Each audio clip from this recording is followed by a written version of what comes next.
오늘 예배에 참석하신 모든 분들을 환영합니다. 이 시간 주님의 은혜가 넘치는 귀한 시간 되시기를 바랍니다. 우리는 지금이 종말인가 라는 설교 시리즈를 하고 있습니다. 우리는 이번 시리즈를 통해 예수님의 재림과 종말 때 일어날 여러 사건들에 대해 생각해 보고 있습니다. 그렇게 함으로 말씀을 통해 경고와 도전을 받고 또 격려와 위로를 받기 원합니다. 지난주에는 종말의 징조에 대해 생각해 보았습니다. 그리고 오늘은 휴거에 대해 생각해 보겠습니다. 성경은 세상에 있는 모든 그리스도인들이 단번에 이 세상에서 없어지는 날이 온다고 말하고 있습니다. 그리고 그날에 지구상에는 역사상 없었던 큰 혼란이 일어날 것입니다. 비행기를 조종하던 조종사들이 갑자기 없어져서 혼란이 일어날 것입니다. 자동차를 운전하던 운전자들, 기차를 운행하던 기관사들이 갑자기 없어져서 여기저기에서 사고가 발생할 것입니다. 학생들을 가르치던 선생님들이 갑자기 없어질 것입니다. 수술을 하던 의사와 간호원들이 갑자기 없어질 것입니다. 또 아이들이 잠을 자다가 침대에서 갑자기 없어질 것입니다. 그래서 사람들은 없어진 사람들을 찾기 위해 정신이 없어질 것입니다. 두려움이 온 세계에 가득하게 될 것입니다. 이것이 휴거가 일어날 때 생길 일들입니다. 마태복음 24장 4절에서 14절에 예수님께서는 종말이 가까웠을 때 일어날 여러 사건들에 대해 말씀해 주셨습니다. 그리고 이런 사건들이 예수님의 재림이 가까웠을 때 일어날 것입니다. 거짓 그리스도, 전쟁과 전쟁의 소문, 세상의 환란, 기근, 지진, 그리스도인들의 핍박, 거짓 선지자들, 악의 성황과 사랑의 식음, 그리고 복음의 전도. 그리고 이런 일들이 있은 후에 세 가지 중요한 사건이 일어날 것입니다. 첫 번째 사건은 예수님의 재림입니다. 예수님의 재림. 두 번째 사건은 죽은 자들의 부활입니다. 그리고 세 번째 사건은 휴거입니다. 요한계시록 말씀을 보면 모든 사람들이 예수님의 재림을 전부 다 볼 수 있을 것이라고 말하고 있습니다. 요한계시록 1장 7절은 다음과 같이 기록했습니다. 볼지어다 그가 구름을 타고 오시리라. 각 사람의 눈이 그를 보겠고 그를 찌른 자들도 볼 것이요 땅에 있는 모든 족속이 그로 말미암아 애곡하리니 그러하리라. 아멘. 언젠가 예수님께서 하늘의 구름 가운데 나타나실 것입니다. 그리고 이 땅에 있는 모든 사람들이 재림하시는 예수님을 전부 다 보게 될 것입니다. 그때 예수님을 믿지 않던 사람들은 예수님을 믿지 않았기 때문에 애곡할 것입니다. 자신들이 예수님을 믿지 않는 결과로 당할 심판 때문에 슬피 울 것입니다. 이때 죽은 자들의 부활과 살던 사람들의 휴거가 일어날 것입니다. 그리고 이 일에 대한 자세한 정보는 데살로니가 전서 3장 18절에서 3장 13절에서 18절에서 찾을 수 있습니다. 오늘날 많은 사람들과 같이 데살로니가의 그리스도인들은 미래에 일어날 일에 대해 혼동하고 있었습니다.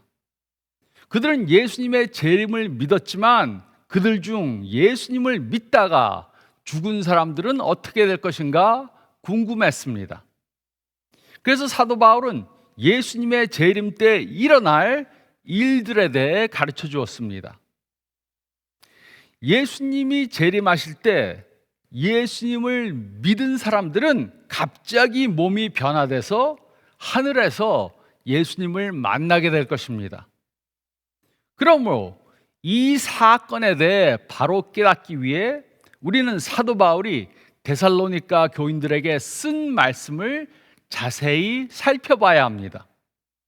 그리고 예수님의 재림을 기다리는 우리들은 다음과 같이 살아야 합니다. 첫째로 13절 상반절 말씀을 보면 우리는 진리를 알아야 합니다. 우리는 진리를 알아야 합니다. 예수님의 재림은 성경에 쓰여진 많은 사건들 중에 하나입니다. 신약에는 예수님의 재림에 대한 말씀이 여러 번 기록되어져 있습니다.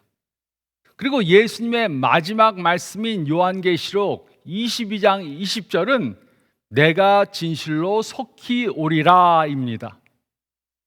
그런데 예수님의 재림에 대해 교회 다니는 사람들은 보통 두 가지 극적인 반응을 보입니다. 첫 번째 반응은 광적 몰두입니다.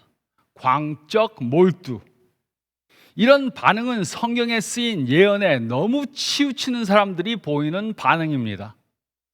이런 사람들은 예수님이 그의 재림의 시간은 아무도 모른다 이렇게 말씀하셨는데도 재림의 날짜를 추측해 보려고 합니다.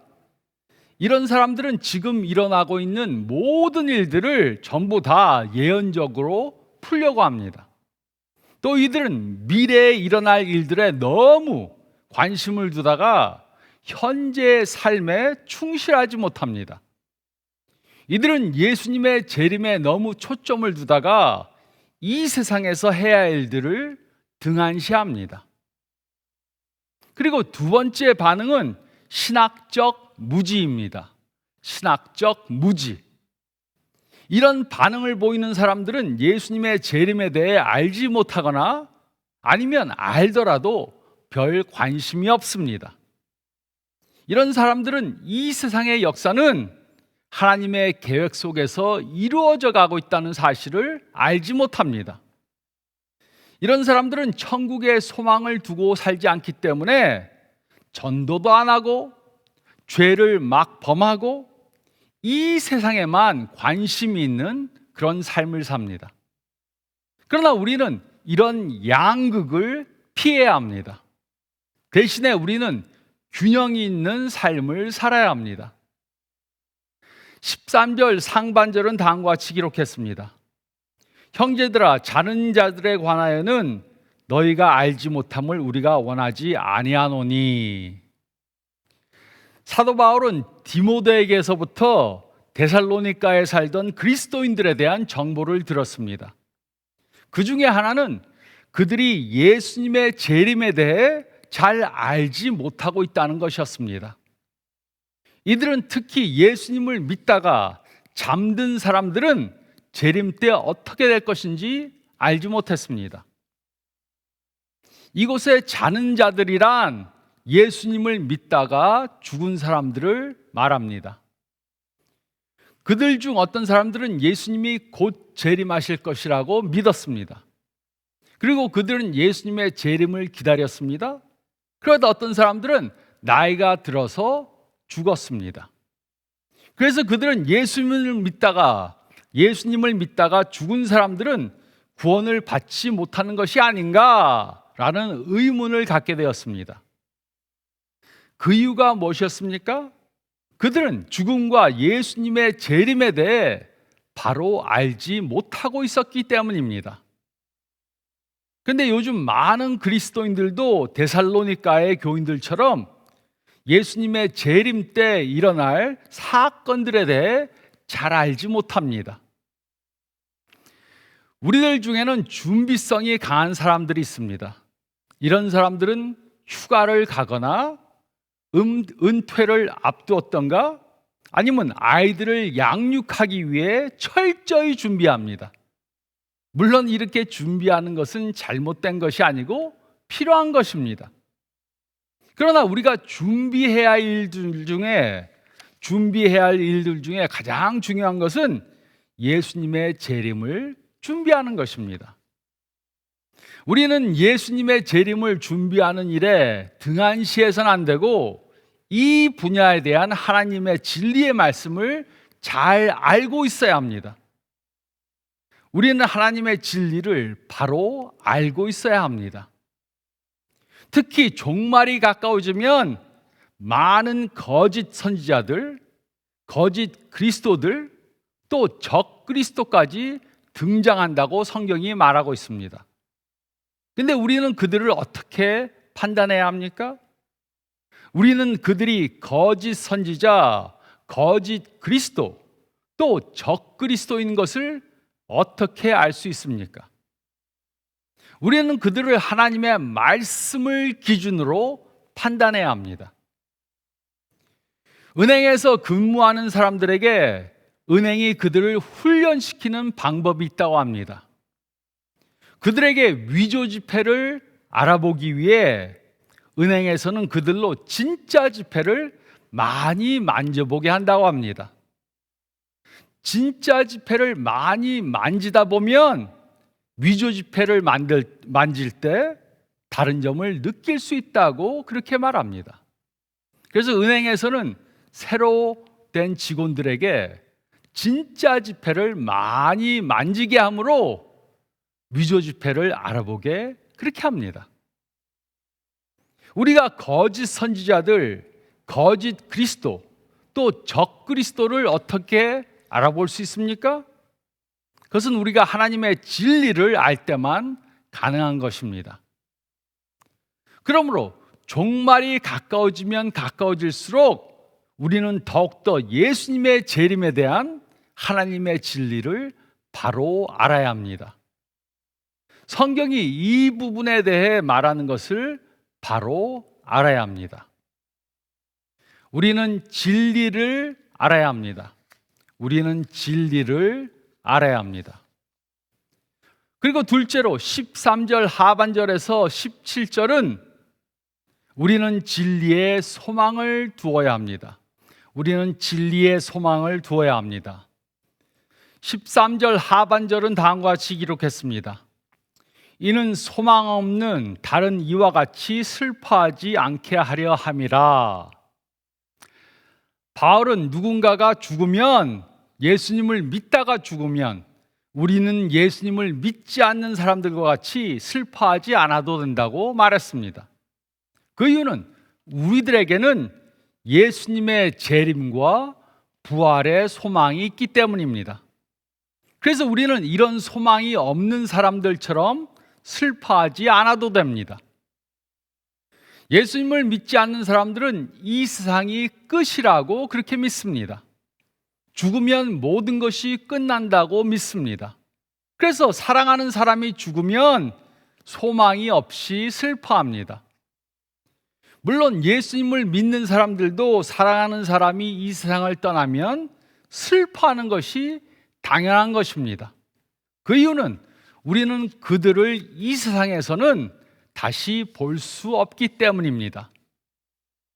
하지만 예수님을 믿는 우리들에게는 예수님의 재림과 부활과 영생의 소망이 있습니다. 그래서 우리는 슬퍼하되 다시 만날 날을 소망하며 슬퍼하는 것입니다. 14절은 다음과 같이 기록했습니다. 우리가 예수께서 죽으셨다가 다시 살아나심을 믿을진데 이와 같이 예수 안에서 자는 자들도 하나님이 그와 함께 데리고 오시리라. 그리스도인들에게 소망이 있는 것은 과거에 있었던 예수님의 부활과 또 장차 있을 예수님의 재림 때문입니다. 예수님은 십자가에 달려 죽으셨지만 다시 부활하셨습니다. 그리고 하늘로 승천하셨습니다. 이 예수님은 장차 재림하실 것입니다. 이때 예수님을 믿고 죽은 사람들도 예수님과 함께 올 것입니다. 누군가가 예수님을 믿다가 죽으면 그의 몸은 이 땅에 묻히게 됩니다. 하지만 그 사람의 영은 즉시 천국에 가게 됩니다. 그리고 예수님이 재림하실 때 그 사람들의 영은 예수님과 함께 이 세상에 오게 됩니다.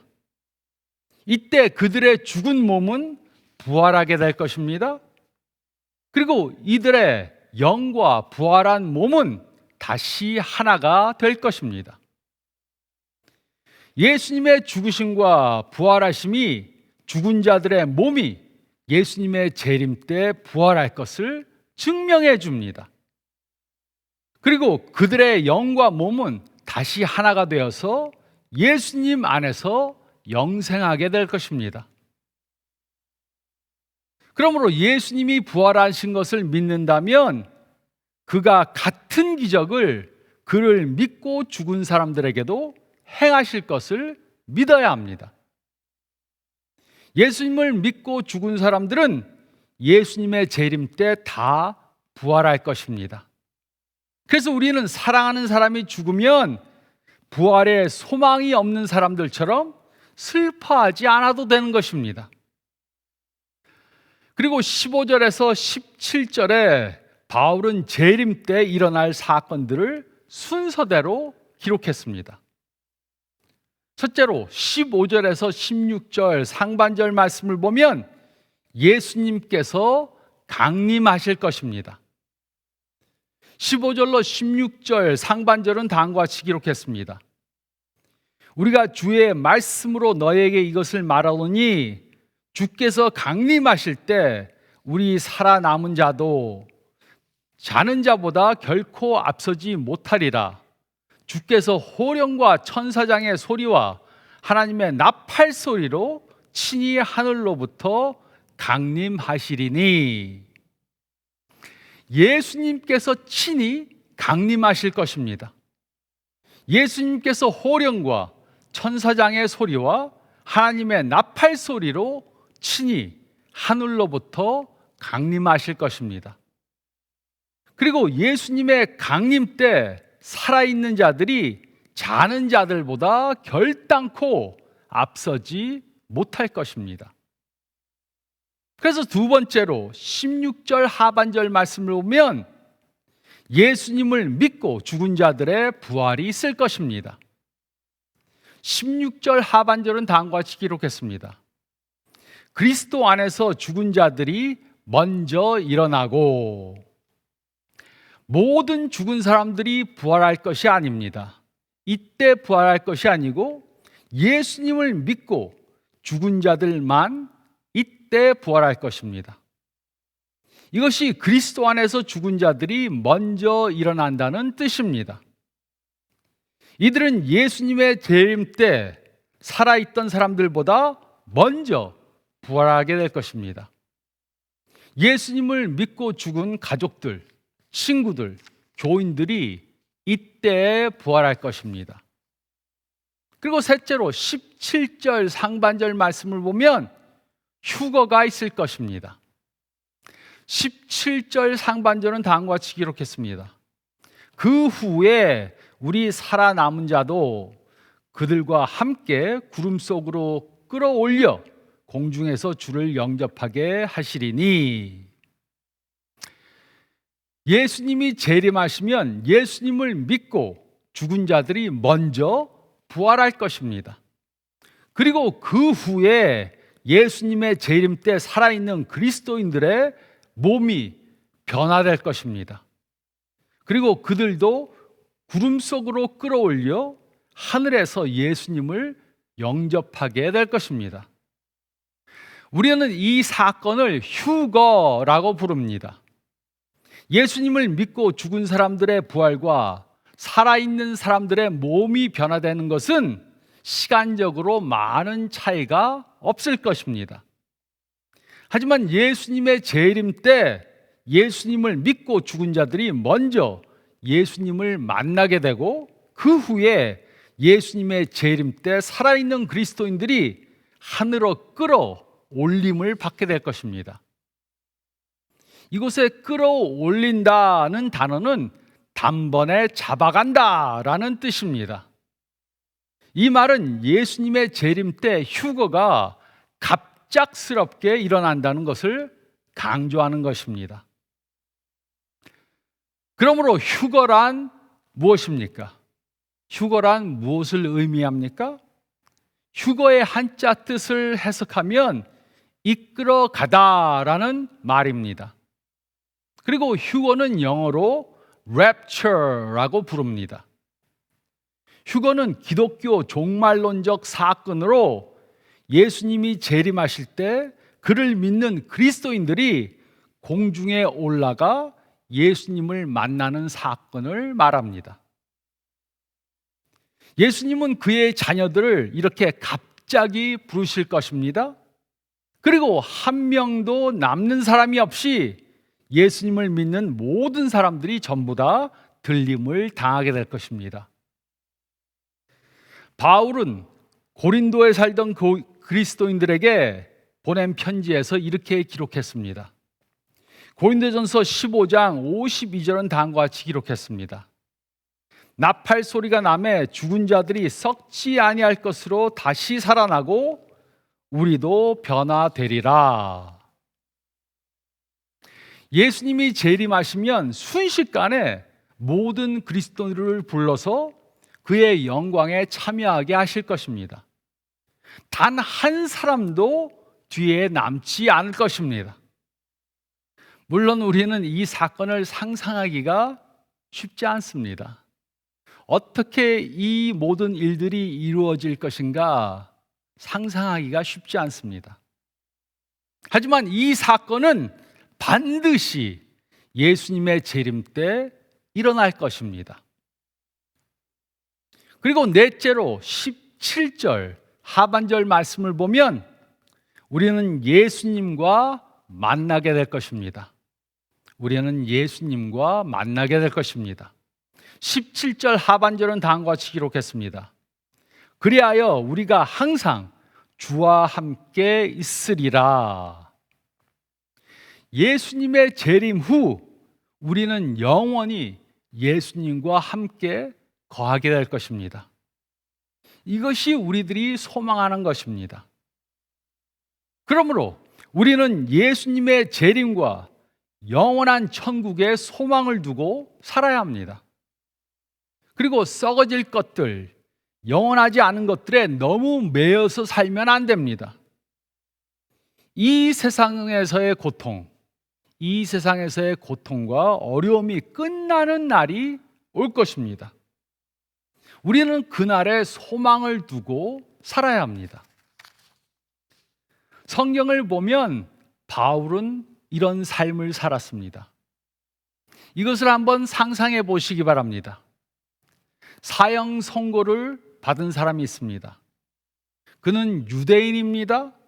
그는 천막을 만드는 사람입니다. 그는 교회의 리더입니다. 그가 사형을 당할 날이 이제 멀지 않았습니다. 사형을 당할 그 사람에게 물어보고 싶은 것들이 있습니다. 그래서 질문을 합니다. 바울, 당신에게는 가족이 있습니까? 아니요, 없습니다. 건강은 어떻습니까?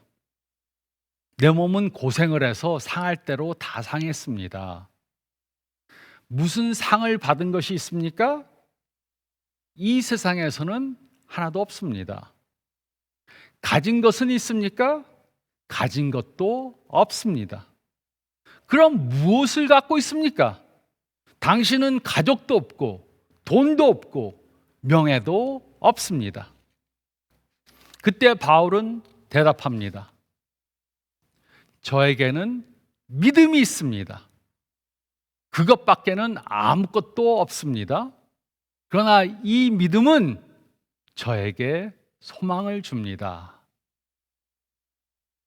바울은 그의 감옥 안에서 벽에 기대며 미소를 짓습니다. 우리도 바울과 같이 없어질 이 세상에 소망을 두고 살면 안 됩니다. 우리는 궁극적으로 다시 오실 예수님과 천국에 소망을 두고 살아야 합니다. 우리는 진리에 소망을 두어야 합니다. 우리는 진리에 소망을 두어야 합니다. 그리고 셋째로 18절 말씀을 보면 우리는 서로 격려해야 합니다. 우리는 서로 격려해야 합니다. 바울이 이 주제에 대해 우리에게 주는 결론은 매우 간단합니다. 바울은 이 주제를 이렇게 끝냈습니다. 18절은 다음과 같이 기록했습니다. 그러므로 이러한 말로 서로 위로하라. 바울은 우리들에게 예수님의 재림의 날짜를 추측하려고 해라, 이렇게 말하지 않았습니다. 가진 것들을 다 팔고 높은 산에 올라가서 예수님의 재림을 기다리라, 이렇게 말하지도 않았습니다. 또 우리들에게 미래에 있을 예수님의 재림에 대해 다 잊고 마음대로 세상을 즐기라고도 하지 않았습니다. 대신에 그는 우리들에게 예수님의 재림을 염두에 두고 서로 격려하는 삶을 살라고 말했습니다. 어떤 분이 돌아가셨을 때 가족들이 슬퍼하면 우리는 이 말씀으로 위로해야 합니다. 우리는 부활의 소망이 없는 사람들처럼 슬퍼하지 않을 수 있습니다. 우리는 슬픔 중에도 소망을 가질 수 있습니다. 우리는 예수님이 재림하실 때 이 세상을 떠난 사랑하는 사람들과 만날 것을 기대할 수 있습니다. 우리는 죽음을 앞두고 예수님 안에서 영원히 살 것을 생각하며 죽음에 대한 두려움을 이길 수 있습니다. 또 다른 사람들에게 해를 당하고 시험을 당해서 고통을 당할 때 우리는 예수님의 재림 때문에 소망을 가질 수 있습니다. 바울은 우리들에게 그가 기록한 것을 그저 머리로만 믿으라, 그렇게 말하지 않았습니다. 대신에 믿기 때문에 서로 위로하고 격려하라고 말했습니다. 하나님의 진리는 우리들에게 계속적으로 예수님의 제자로 살 수 있게 힘을 주고 또 끝까지 승리하게 만들어줍니다. 우리는 이 세상에 사는 동안 여러 가지 어려움들을 당할 것입니다. 육체적, 경제적, 정신적, 영적 어려움을 당할 수 있습니다. 그러나 예수님은 언젠가 우리들을 위해 다시 오십니다. 그리고 우리의 고통과 어려움이 다 끝나게 될 것입니다. 또 우리는 이 세상을 먼저 떠난 사랑하는 사람들을 다시 볼 수 있게 될 것입니다. 그러므로 우리는 서로 격려해야 합니다. 우리는 서로 격려해야 합니다. 우리는 예수님의 재림에 소망을 두고 살아야 합니다. 우리는 예수님의 재림의 소망으로 서로를 격려해야 합니다. 우리는 예수님의 재림을 준비하며 살고 또 주위에 있는 사람들이 예수님의 재림을 준비하도록 도와야 합니다. 이런 예수님의 재림을 준비하는 삶을 사는 저와 여러분들이 되시기를 재림하실 예수님의 이름으로 축원드립니다. 저희 다 같이 기도드리겠습니다. 잠깐 머리를 숙이시고 오늘 말씀 다시 한번 생각해 보시기 바랍니다. 예수님은 언젠가 재림하십니다. 그러면 예수님을 믿고 죽은 사람들이 그 몸이 부활하게 될 것입니다. 그리고 그때 살아있던 그리스도인들은 휴거를 당하게 될 것입니다. 우리에게는 이런 소망이 있습니다. 그러므로 생각해 보시기 바랍니다. 나는 이렇게 예수님의 재림을 고대하는 그러한 삶을 살고 있는가? 나는 예수님이 언제 재림하셔도 걱정할 것이 없이 준비된 삶을 살고 있는가? 또 내 주위에 아직 이렇게 준비되지 않은 그런 사람들이 있는가? 예수님을 아직 모르는 사람들이 있는가? 생각하며 그들에게 전도하는 우리의 삶을 사시기 바랍니다. 이번 주간에도 이 말씀을 붙잡고 이렇게 사시기 바랍니다. 제가 기도하겠습니다. 주님 감사합니다. 부족한 우리들을 구원해 주시고 또 재림과 영생의 소망을 주심을 감사드립니다. 이 세상에서는 어려운 일들을 당할 수 있지만 이 세상에 너무 초점을 두고 살지 않도록 도와주시고 재림할 예수님 또 영생할 천국의 소망을 두고 사는 저희들이 되게 도와주시옵소서. 저희들 주위에는 아직도 예수님을 모르는 사람들이 너무나도 많이 있습니다. 저희가 먼저 예수님과 같이 변화된 그러한 삶을 삶으로 예수님이 살아계심을 저희가 증명해 보일 수 있도록 도와주시고 먼저 행동으로 보이고 그리고 말로 예수님에 대해 전하는 저희 모두가 되게 도와주시옵소서. 특별히 부활절이 가까우는 이때 이런 삶을 삶으로 전도에 앞장서는 저희 모두가 되게 도와주시옵소서. 간절히 바라오며 이 모든 말씀 우리 주님 예수 그리스도의 이름 받들어 간절히 기도드리옵나이다. 아멘. 이렇게 영생에 초점을 두고 예수님의 재림에 초점을 두고 한 주간 승리하시기 바랍니다. 건강하시기 바랍니다.